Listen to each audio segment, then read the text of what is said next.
My name is Michael, and today I want to share my story with you. People often look at me now and see a successful lawyer, someone who stands in court with confidence, someone who owns a home in the city and provides for his family. But what they don't see is the journey, the pain, the struggle, and the sacrifices that brought me here. I wasn't born into wealth or privilege. My story is not about being lucky. It is about never giving up when everything seems impossible. I grew up in a small American town, in a family that was barely surviving. My father left when I was just 7 years old, and my mother had to raise me and my younger sister all by herself. She worked 2 jobs, sometimes 3, just to keep the lights on. We lived in a tiny apartment where the roof leaked every time it rained, and in the winter we had to wear jackets inside because the heater barely worked. That was my childhood. When I was 10, I started to realize that if I wanted more from life, I couldn't just sit around waiting for it. So I began working small jobs. I delivered newspapers at dawn, riding my bike in the freezing cold. Later, I worked at a local grocery store, bagging items and pushing carts for customers who barely noticed me. Some kids at school laughed at me for being the poor kid, but I learned to ignore them. Deep inside, I knew I was building something greater. High school was not easy either. I studied hard, but at the same time, I had to help my mother pay bills. I washed cars on weekends, and when I turned 16, I got a job delivering pizzas. There were nights when I would come home past midnight, exhausted, with grease stains on my clothes, only to wake up at 6 for school. But I kept telling myself, this is temporary. This is not the end of my story. The turning point in my life came when I joined the military. At 18, I enlisted in the Army. It was tough, tougher than anything I had ever experienced. The discipline, the training, the long days in the sun, the endless drills. But the Army gave me something I had never had before: structure, resilience, and the belief that I could push past any limit. It taught me that pain is temporary, but quitting lasts forever.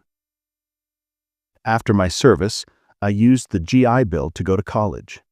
For the first time in my life, I was sitting in classrooms with students who had grown up in wealthy families, kids who never worried about their next meal. I felt out of place at first, but I didn't let it stop me. I studied harder than anyone else. I spent nights in the library when others were partying. Slowly, I began to rise. Slowly, I began to believe in myself, not just as a survivor, but as a future leader. Law school was the next big challenge. It drained me mentally and emotionally, but I never forgot why I was there. I wanted to fight for justice. I wanted to defend people who couldn't defend themselves, people like my mother, who had once been powerless. And so I kept going, one exam at a time, one case at a time, one long night after another. And now, here I am.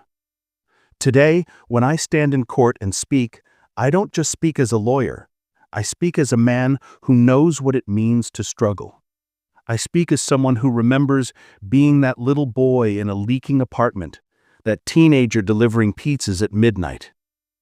My pain gave me strength. My struggles shaped my character. And if there's one thing I've learned, it's this: no matter where you start, you have the power to decide where you end up. When I finally passed the bar exam and became a licensed attorney, it felt like I was standing on top of a mountain I had been climbing for years. The weight of my past struggles didn't disappear, but they became the foundation that kept me grounded. My first day in court, I was nervous. My hands shook as I held my notes, and I could hear my own heartbeat in my ears. But then I remembered all those nights working late, all those mornings waking up tired but determined, and I told myself, you faced worse than this. You belong here. And I did. At first, I took any case I could get: small cases, ones that didn't pay much, sometimes none at all. But for me, it was never about money. It was about fighting for people who didn't have a voice. I represented single mothers fighting for custody of their children, workers who had been treated unfairly, and immigrants who were struggling to find a chance in this country. Every case taught me something new. Every victory wasn't just a win for my client, it was a reminder to me of how far I had come. Over the years, my reputation grew. More clients came, bigger cases arrived, and with them, greater responsibilities. I opened my own law firm, starting with just a small office and a secretary who believed in me. Today, that firm has grown into something I could never have imagined back in those days when I was washing cars and delivering pizzas.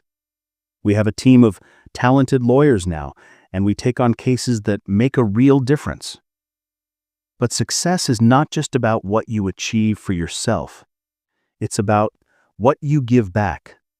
That's why I go back to my hometown as often as I can. I visit schools. I talk to kids who feel hopeless, who think their lives are already decided because of where they come from. I tell them, your story is not finished. You can write a different ending. I've also set up a scholarship fund for children from low-income families, kids like me who just need a chance to prove themselves.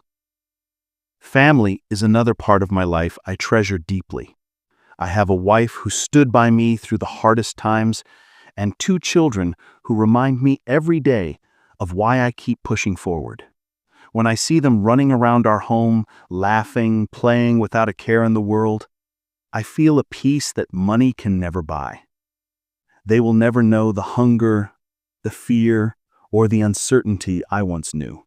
And that, to me, is the greatest success of all.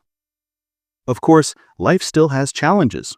The courtroom can be brutal, cases can be draining, and there are still nights when I go home exhausted. But the difference now is that I face those challenges with strength, not fear.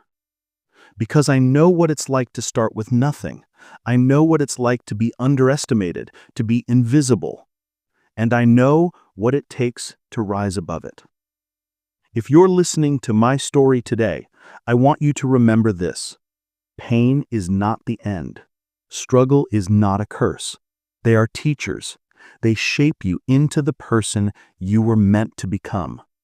Don't be ashamed of where you started. Don't give up because life seems unfair. Use that pain, use that struggle, and turn it into fuel. My name is Michael. I was once a poor boy delivering pizzas, working nights just to keep the lights on.